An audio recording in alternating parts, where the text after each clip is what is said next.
그러므로 하늘에 있는 것들의 모형은 이런 것들로서 정결하게 할 필요가 있었으나 하늘에 있는 그것들은 이런 것들보다 더 좋은 제물로 할지니라.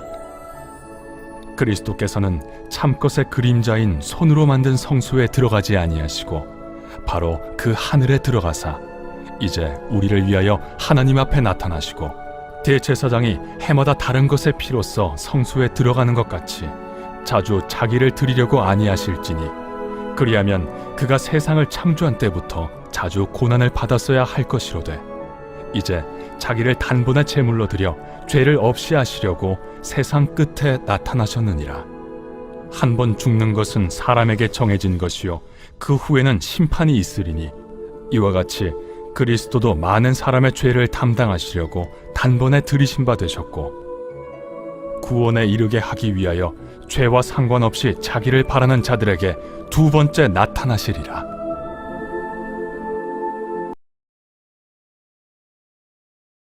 오늘 설교의 제목은 마음에 뿌리는 그리스도의 피.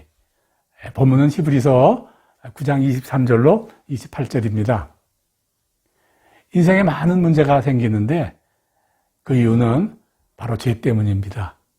인생의 모든 문제가 죄로부터 비롯된다 그 말입니다. 그럼 죄는 뭔가? 죄는요, 하나님과 관계가 없어진 상태, 그 상태에서 행해지는 모든 일들, 벌어지는 모든 일들을 바로 죄라고 그럽니다.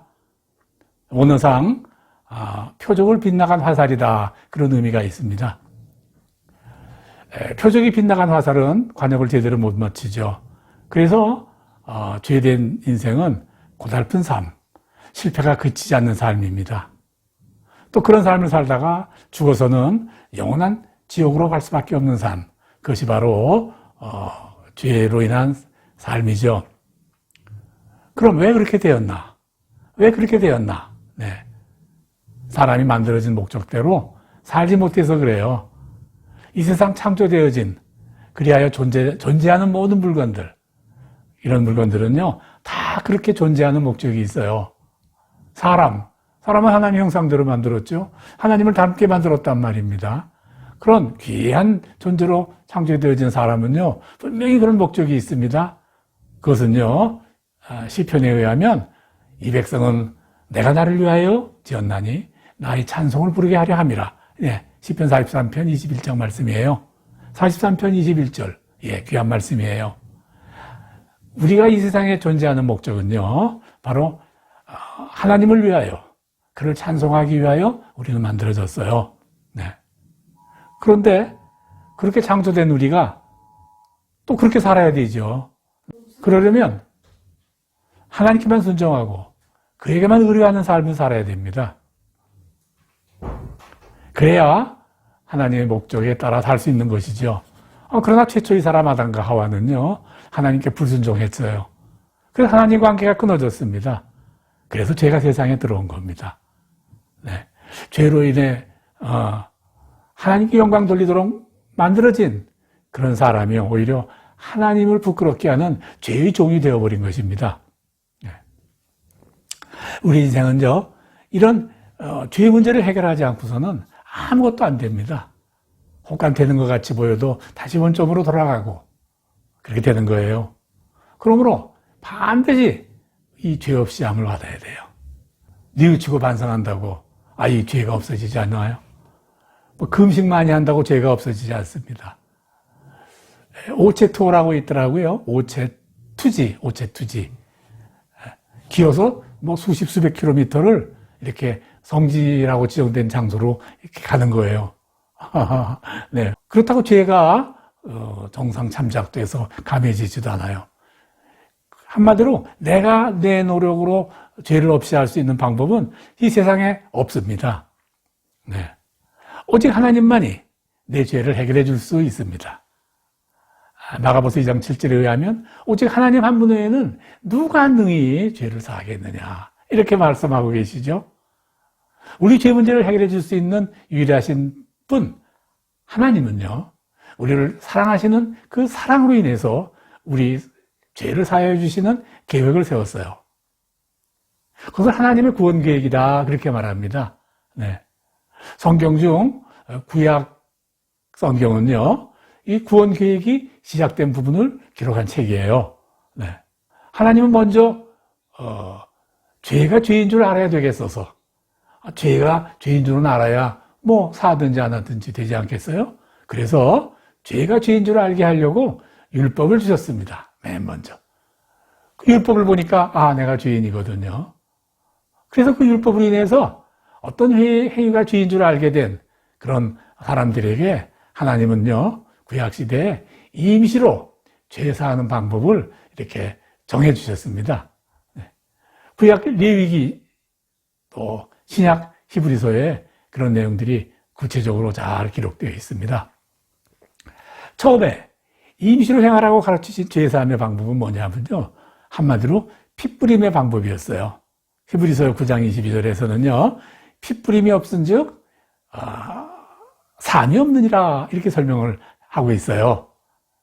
짐승의 생명을 사람 대신 죽여서 그 짐승의 피를 제단에 뿌려 사람의 죄를 없이 하고 사람의 생명을 살리는 법, 뭐 이렇게 요약해서 설명할 수 있어요. 레위기 17장 11절에서는요 이렇게 설명합니다. 육체의 생명은 피에 있음이라 내가 이 피를 너에게 주어 단에 뿌려 너희 생명을 위하여 속하게 하였나니 생명이 피에 있으므로 피가 죄를 속하느니라 이렇게 설명하셨어요. 그럼 이 일을 누가 하느냐? 이 일을 하나님이 기름 부어서 임명한 제사장이 이 일을 했습니다. 레위기 4장 30절에서 4장 35절까지는요 제사장이 하는 일, 어떻게 하면 죄가 사해지는가 하는 방법을 이렇게 설명한 내용이 기록되어 있습니다. 제가 요약해서 낭독해 올리겠습니다. 제사장은 속죄제 희생의 피를 손가락으로 치러 번제단의 뿔에 바르고 그 피를 전부 단 밑에 붓고 그 모든 기름을 회복제 어린 양의 기름을 취한 것 같이 취하여 단이 여호와의 화제물 위에 불사를 찌니 이같이 제사장이 그의 범한 죄를 대하여 그를 위하여 속죄한즉 그가 사함을 얻으리라. 이렇게 우리에게 가르쳐 주셨어요. 네. 그런데 이런 방식은요, 이런 죄사함의 방식은요 진짜의 모형이고 그림자라 그렇게 말씀하세요. 오늘 본문 23절 본반부에는요 하늘에 있는 것들의 모형은 이런 것들로서 정결하게 할 필요가 없었다. 또 24절에서는요 그리스도께서는 참것의 그림자인 손으로 만든 성소에 들어가지 아니하시고, 그러니까 예수 그리스도에 비하면 이것은 모형이고 그림자다 그 말이죠. 모형, 아파트의 모형 우리가 보면 그렇게 만들 거예요 앞으로. 네, 그렇지만 실제는 아니에요. 그림자, 분명히 뭔가 존재하고는 있어요. 분명히 존재합니다. 그러나 실제는 아니다 그 말이죠. 네. 그래서 성전에서의 이런 핏뿌림의 방식은 그림자, 모형이라고 말하는 것은 처음 제사함의 방법은 이건 그냥 설계도다. 또 아직 미완성이다. 임시다. 뭐 기초다. 근데 그런 말씀이에요. 뭐가 진짜냐? 장차 오실 그리스도의 모형이고 그림자이다. 좀 더 알기 쉽게 설명하면 앞으로 이런 방법, 이런 식으로 죄사함, 즉 구원이 이루어질 것이다 라는 것을 설명하시는 거예요. 네. 그러니까 성전재단에서의 피뿌림으로 인한 죄사함은요 임시적이고 또 단회적이에요. 매년 해야 된단 말이죠. 네. 성전에서의 피뿌림은 어느 날 하나님이 정하신 때 하나님의 기름 부어 세상에 보내신 그런 그리스도가 스스로 희생제물이 되어서 이 같은 방식으로 성전제사와 같은 그런 같은 방식으로 온 인류의 죄사함을 이룰 것입니다. 그것이죠. 네. 이에 대해 오늘 본문 24절, 26절에서 이렇게 설명해요. 24절, 그리스도께서는 참것의 그림자인 손으로 만든 성소에 들어가지 아니하시고 오직 참하늘에 들어가서 이제 우리를 위하여 하나님 옆에 나타나시고 대제사장이 해마다 다른 것들의 피로써 성소에 들어가는 것 같이 자주자기를 드리려 아니할지니라. 네. 바로 그 일을 실제로 이루시려고 하나님이신 그리스도 예수가 이 세상에 오셨습니다. 성경에서는 그에 대하여 그가 자기 백성을 그들의 죄에서 구하실 자다. 마태복음 1장 22절 그렇게 설명하고요. 또 보라 세상 죄를 지고 가는 하나님의 어린 양이로다 하고 요한복음 1장 29절에서 설명해요. 스스로 어린 양 같은 희생제물이 되어서 사람들의 죄를 다 대속하시고 피 흘리시고 죽으셨다 그 말입니다. 또 누가복음 22장 7절에서는요. 온 세상에 미칠 큰 기쁨의 좋은 소식이다 이렇게 설명하세요. 예수 그리스도의 대속의 피 흘리심으로 인하여서 세상 모든 사람들이 죄사함을 받게 된 일, 그 일은 온 세상 모든 민족, 모든 사람들에게 공동으로 미칠 아주 큰 기쁨의 소식이다. 이제 그 말씀을 하는 것이에요. 오늘 죽으신 예수님께서 다시 사셨습니다. 그리스도 예수께서 죽으심으로 말미암아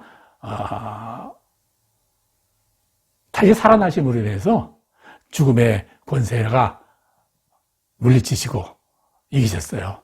승리했습니다. 이 사건을 믿는 자마다 구원 즉 죄사함을 받게 되는 겁니다. 할렐루야. 그런데요, 이것으로 끝이 아닙니다. 네. 오늘 부활절 참으로 기쁜 날입니다. 분명한 위대한 하나님의 능력의 사건이고요. 우리를 위한 구원의 역사임 분명한데 이것은 그냥 하나님의 구원이라는 큰 틀에서 볼 때 첫 번째 단계, 중요한 관문을 통과한 거예요. 첫 단계가 끝난 것입니다. 네. 이제 성전과 제사장들에 의해서 죄사함이 담당되는 바로 성전 시대가 마무리되고요. 이제 새로운 시대가 도래할 것이에요. 바로 성령 시대입니다. 성령 시대. 주님은 잡히시는 날 밤, 주님은 잡히시기 전에 마태복음 24장에서 성전돌 하나도 도리에 남기지 않고 다 파괴될 것이다. 더 나아가서 부서진 성전을 내가 3일 만에 회복되게 시키겠다 이렇게 말씀하셨어요. 종교 지도자들 당시에 바리새인, 사두개인들, 서기관들 분노했죠. 성전 모독이라고 하나님 모독이라고 그러고 바로 예수님을 죽이게 된 결정적인 계기가 되기도 했죠. 네, 이것은요 죽었다 다시 살아나실 것을 바로 이렇게 미리 말씀하신 거예요. 네. 또 예수님이 십자가에 돌아가실 때 지성소를 가로막고 있던 휘장이 두 쪽으로 크게 찢어졌어요. 네. 모두 다 새로운 성령의 시대가 도래할 것을 이렇게 미리 알린 거예요. 성령 시대는 뭐냐? 이제 하나님이 각 사람의 마음에 오셔서 바로 하나님이 직접 일하시는 시대예요. 잡히시기 전날 바로 예수님은 성령을 보내줄 것을 약속하셨죠. 그리고 죽으시고 부활하시고 다시 승천하신 주님은요, 약속하신 대로 성령을 보내주셨어요. 네. 이 성령은 구약시대 선지자들에 의해서 이미 예언된 것이고요. 또 베드로 사도님은 성령의 시대를 예언하신 요엘서 2장 말씀에 근거하여서 성령의 시대가 돌아왔다라고 선포했죠. 네. 요엘서 이런 말씀이에요. 회개하여 각각 요엘서 2장 28절로 32절 그 후에 내가 내 영을 만민에게 부어주리니 너희 자녀들이 장래일을 말할 것이며 너희 늙은이는 꿈을 꾸며 너희 젊은이는 이상을 볼 것이며 그때 내가 또 내 영을 남종과 여종에게 부어줄 것이며 이렇게 말씀하셨어요. 네. 우리 마음에 성령이 사셔야 됩니다. 네. 우리는 지금 성령 시대에 살고 있죠. 각자 회개해요. 예수 그리스도 이름으로 세례를 받고 죄 사함을 받으라. 그리하면 성령을 선물로 받을 것이다 말씀하셨죠. 네. 누구든지 예수를 하나님의 아들이라 시인하면 하나님이 너희 안에 거하실 것이다 라고 요한일서에서도 말씀하셨어요. 네. 성령이 거하는 성도의 몸이 하나님이 거하시는 바로 성도의 몸이 구약시대에 바로 성전이 된 것이에요. 너희가 하나님의 성전인 것과 하나님의 성령이 너희 안에 거하시는 것을 알지 못하느냐? 고린도전서 3장 16절. 너희 몸은 너희가 하나님께로부터 받은 바 너희 가운데 계신 성령의 전인 줄 알지 못하느냐? 6장 19절 말씀. 예. 성령님. 이 성령님은요, 인간의 약한 때문에 끊임없이 죄의 건세에 굴복하는 성도들을 돕는 그런 일을 하세요. 성령은 돕는 분이시다 그 말이에요. 그 도우시는 성령 안에서 우리는 그의 힘을 의지해서 우리 연약함을 극복하고 모든 마귀의 계계를 능히 이길 수 있는 것이죠. 그 영광의 풍성함에 따라 그 성령으로 말미암아 속사람이 능력으로 강건하게 하시오며 믿음으로 말미암아 그리스도께서 너희 마음에 계시게 하옵시고 너희가 사랑 가운데 뿌리가 박히고 터가 굳어져라. 에베소서 3장 16절로 17절 말씀이에요. 네. 사랑하는 성도 여러분, 오늘 온라인 영상을 통해서 각처에서 예배를 함께 드리는 성도 여러분, 죽으시고 다시 사시고 성령으로 오신 하나님은 다시 오십니다. 그러나 이번에 다시 오실 때는 구원이 아니라 심판주로 오시게 됩니다. 오늘 본문 말씀하시죠. 쉬운 성경으로 이렇게 했습니다. 한 번 죽는 것은 사람에게 정해진 것이요 그 외에는 심판이 있으리니 이와 같이 그리스도께서도 많은 사람의 죄를 없애려고 다음번에 희생의 제물이 되셨습니다. 그리고 다시 오실 때에는 죄를 위해서가 아니라 자기를 기다리는 사람에게 구원을 주시기 위하여 두 번째 나타나실 것입니다. 네. 그러므로 이제 그리스도로 인하여 죄 사함을 받은 우리들의 소망은 이제 다시 오실 바로 그때 오셔서 심판하실 주님을 준비하는 것이어야 합니다. 바로 그날 잘했다 칭찬받는 그런 삶이어야 되죠. 네. 주님이 다시 오실 그날까지 마귀와 영적 전쟁은 계속될 것이에요.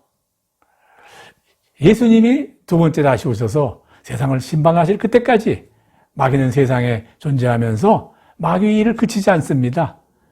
즉 우리가 믿음의 삶을 맞고 우리 앞에 시험과 고난이 그치지 않게 할 것이에요. 하나님은 더더군다나 우리 믿음을 위해서 그런 마귀를 때때로 사용하실 것이다 그 말이죠. 고난을 이용하신다 그 말이에요. 네, 세상 마지막 끝날까지 우리 인생은 우리를 죄 가운데 끌고 가고 우리 믿음을 막으려는 마귀와 영렬한 영적 전쟁을 벌이게 될 것이에요. 반드시 이기게 됩니다. 세상 끝날 다시 오신 예수님이 세상을 심판하실 그때 마귀도 완전히 멸하게 될 것입니다. 그러면 이제 우리는 어떻게 해야 될 것인가? 우리 마음에 그리스도의 피가 뿌려지는 삶을 살아야 될 것입니다. 나를 위해 천국을 예비하기 위해서 대신 피 흘려 죽이신 우리 주님을 항상 잊지 않고 기억하는 것이죠. 그리고 우리가 이 땅에 태어난 목적대로 그를 위하여 그 영광을 위하여 사는 것입니다. 오늘 부활의 아침 믿음으로 하나님을 믿어 성령님이 내 마음에 거하시는 삶을 살아 주님이 세상 오시고 그 뜻을 내가 이루어드리고 다시 오셔서 심판하실 그날 그분 앞에서 담대히 살 수 있는 삶을 살기를 주의 이름으로 축원합니다. 아멘.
세상 가장 아름다운 종의 눈물 온 세상 다시 빛나게 하여 생명의 눈물 그가 이 땅에 오신 이유 죽어야 살게 되고 져야만 승리하는 놀랍고 영원한 신비 지으신 그대로 회복시킨 우리의 창조주 그리스도 십자가의 길로 아버지 뜻 이루셨네 그가 이 땅에 오신 이유 이제 우리에게 맡겨진 그 소망 그 사랑 그 생명 아름답고 눈부신 십자가의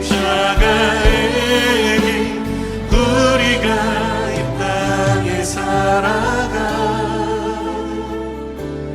이유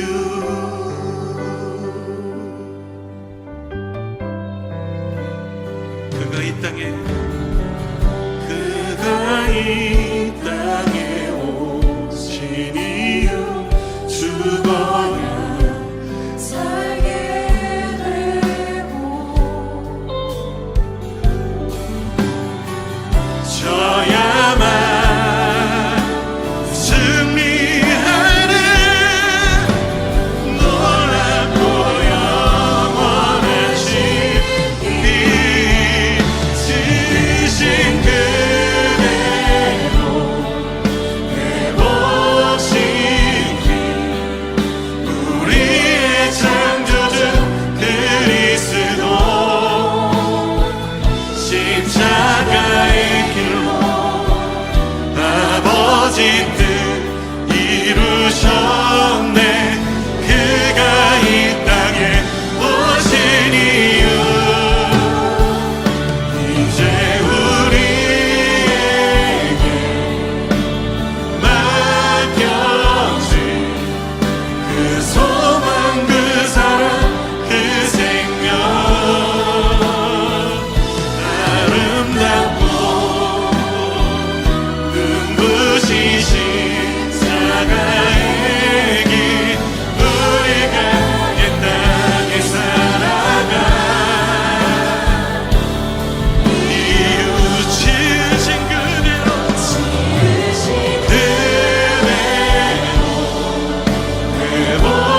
회복시킨 우리의 창조주 그리스도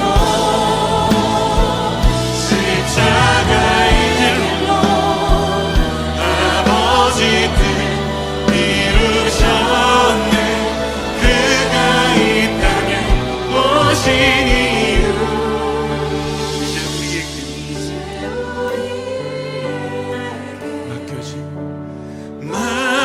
맡겨진 그 소망 그 사랑 그 생명 아름답고 눈부신